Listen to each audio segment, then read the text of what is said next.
Bonjour, alors aujourd'hui on va tout voir sur le commutant. En tout cas, tout ce qui est important quand on est à l'agrégation. Alors on va partir d'un espace vectoriel sur un corps quelconque de dimension n, U est dans L de E, donc un endomorphisme de E, et on va essayer de comprendre le commutant de U, c'est-à-dire l'ensemble des V de L de E, toujours, qui commutent avec U. Bien sûr, c'est un sous-espace vectoriel de L de E, et c'est même une sous-algèbre de L de E. Le but, ici, c'est de le comprendre, et histoire de voir qu'on l'a bien compris, qu'il ne nous en manque pas, en quelque sorte, de calculer la dimension. La dimension, c'est une façon de dire, voilà, on les a tous, on les a circonscrits. Ce qu'il faut comprendre, donc là c'est les motivations, c'est juste au niveau des motivations, c'est pourquoi le commutant revient de façon périodique dans les problèmes d'algèbre linéaire, dans les problèmes de réduction d'endomorphisme. Alors bien sûr, le commutant, ça peut être un certain nombre de choses, un stabilisateur pour l'action de conjugaison, etc. Donc il a son importance. Mais avant tout, il y a quelque chose qui n'est pas tout à fait au programme, mais qu'il est bon de savoir, c'est que quand on a U dans L2, eh bien, on peut construire une structure de ce qu'on appelle un K de X module sur E, tel que P, alors P est dans K de X, petit x il est dans E, P agit sur X par P de U de X. Voilà. Là, on a ce qu'on appelle une structure de K de X module, on a tous les axiomes des espaces vectoriels, sauf que ce n'est pas sur un corps, c'est sur un anneau. Et là, c'est pas mal simplifié par le fait que l'anneau en question, K de X ici en l'occurrence, est principal. Alors maintenant, comment intervient le commutant? C'est que si V dans L2E commute avec U, dire qu'il commute avec U, comme ici, vous remarquerez que grand X va agir comme U, d'accord? Dire qu'il commute avec U va dire qu'il va commuter avec finalement X dans l'action. Et finalement, comme V est un endomorphisme, il va commuter avec K de X. Voilà. Donc, on est en train d'étudier les morphismes de K de X, les endomorphismes de K de X module de E. Donc en gros, un endomorphisme U fournit une structure de K de X module, et un endomorphisme de K de X module, c'est juste le commutant de U. D'où son importance. Bon, voilà. Si vous n'avez pas compris, c'est pas grave pour la suite. Mais en tout cas, ça constitue une introduction et surtout une motivation. Alors, on va regarder deux cas particuliers, un peu orthogonaux en fait, de commutants qui reviennent souvent dans les écrits, sous forme d'exercice. Exercice 1, si U est diagonalisable, la dimension de ces deux U, c'est la somme des multiplicités au carré. On reconnaît encore une fois des sommes au carré, depuis Pythagore, ça existe en passant par la théorie des représentations. Alors voici la preuve. La preuve est simple, ça doit être faisable, c'est considéré comme faisable par tout bon étudiant à l'agrégation. Donc comme U est diagonalisable, on a E qui est somme directe de sous-espaces propres. Comme V commute avec U, on sait que V stabilise tous les sous-espaces propres, c'est facile à démontrer, c'est classique, je vous laisse en exercice. Et maintenant, on va prendre une base compatible ici avec la somme directe. Et dans cette base, comme V stabilise les sous-espaces propres, V va s'écrire sous forme diagonale bloc de matrice des induits de V sur les E lambda. Voilà. Réciproquement, c'est facile de voir que si V s'écrit dans cette base qu'on a choisie compatible sous cette forme bloc, alors elle va commuter avec U, puisque dans cette même base, la matrice de U, ça va être des homothéties, donc ici lambda I, lambda 1 là, lambda 2 jusqu'à lambda K. Et donc par le calcul par bloc, on voit que ça commute. Donc ça veut dire que la dimension du commutant, c'est la dimension de ces matrices-là, et comme on sait que la dimension de E lambda, dans le cas diagonalisable, c'est la multiplicité algébrique de lambda, et bien on va avoir la somme des multiplicités algébriques au carré, puisqu'on a des matrices carrées. Voilà. Bon, donc là, on va dire que c'est fait, c'est un grand classique. Maintenant, exercice 2, plus difficile, mais qu'on retrouve souvent dans les écrits.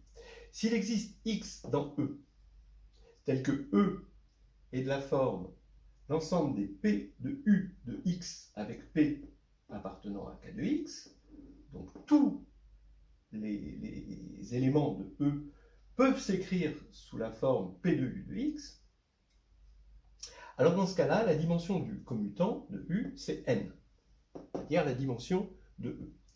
Alors on va voir ça. C'est déjà un petit peu plus difficile. Je vous rappelle que dans ce cas-là, U est un endomorphisme cyclique, c'est-à-dire qu'il est engendré par un élément, et ça peut faire penser, si on pense à un autre anneau principal qu'on connaît bien, Z, ça peut faire penser au groupe cyclique Z sur NZ.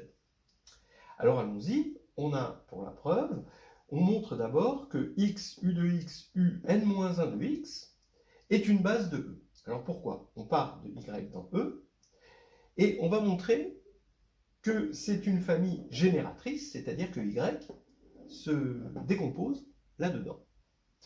Alors, comme Y est dans E, Y s'écrit P de U de X, par définition, hein, d'un espace cyclique, U cyclique.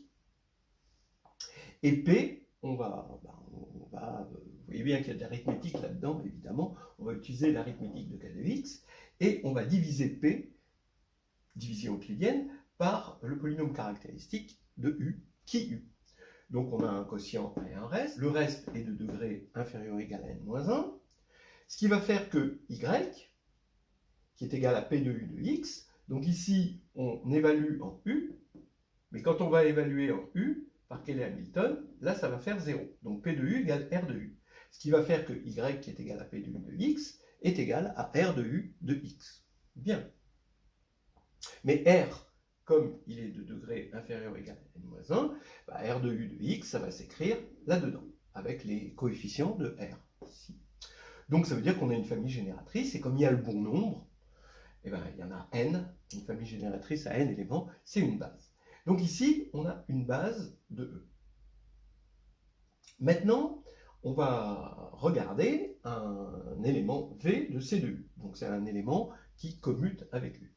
V de X, forcément V de X, il est dans E. Donc il se décompose dans la base qu'on a trouvée, avec des coefficients que je vais appeler AN-1, AN-2, A0, d'accord? Et donc finalement, je peux écrire V de x sous la forme P de U de x, par construction de P de U de x, si je pose P, le polynôme correspondant ici, hein, à n-1 xn-1 plus à n-2 xn-2 jusqu'à A0. Voilà. Et maintenant, j'affirme que V est égal à P de U. Que V, c'est un polynôme en U, forcément, et c'est ce polynôme P évalué en U. Alors, pour montrer ça, il suffit de le montrer sur une base. D'accord? Et une base, on en a une, c'est ça. Donc, il suffit de montrer que V de UK de X est égal à P de U de UK de X. Mais ça, c'est facile, parce que comme V commute avec UK, comme il commute avec U, il commute avec UK, et V de UK de X, c'est UK de V de X, par commutation. Voilà. Mais UK Vx, alors si vous voulez, UK, je devrais mettre des parenthèses, hein, si je veux être précis, comme ceci. Donc ici, j'ai UK de P de U de X. Donc c'est UK rond P de U de X, et comme UK commute avec P de U, évidemment, ça me fait P de U de UK de X. Voilà, donc c'est ce que je voulais montrer. Hein. Je voulais montrer que V était égal à P de U, et je l'ai montré sur une base. Donc maintenant, qu'est-ce que j'ai démontré? J'ai démontré que CU, le commutant de U, c'est exactement le sous-espace, la sous-algèbre, des polynômes en U. Hein. Voilà. Effectivement, j'ai montré que l'inclusion, mais l'inclusion inverse, elle est évidente. Tout polynôme en U commute avec U. Bien, est-ce que ça va me donner... Alors déjà, là, j'ai une bonne notion, je sais qui est C de U, mais je veux savoir plus et je veux connaître sa dimension.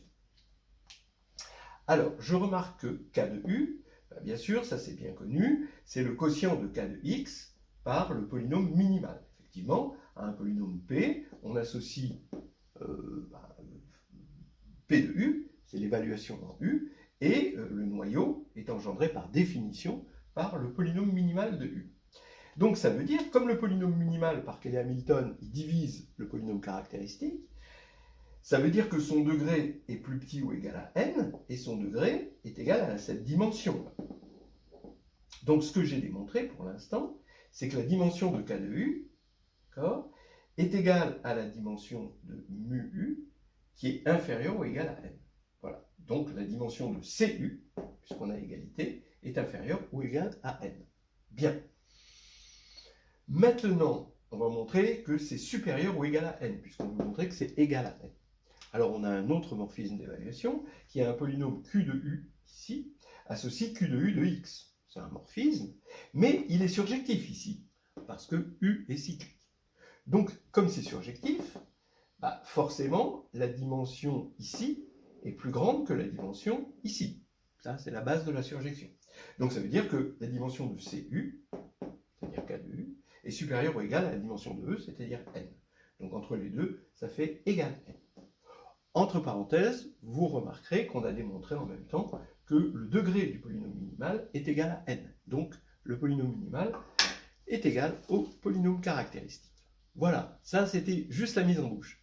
Maintenant, ce qu'on va voir, c'est vraiment le cas général, c'est tout sur le commutant, c'est-à-dire le cas où U est un endomorphisme quelconque, et quels sont les invariants de U qui vont nous permettre de contrôler la dimension du commutant.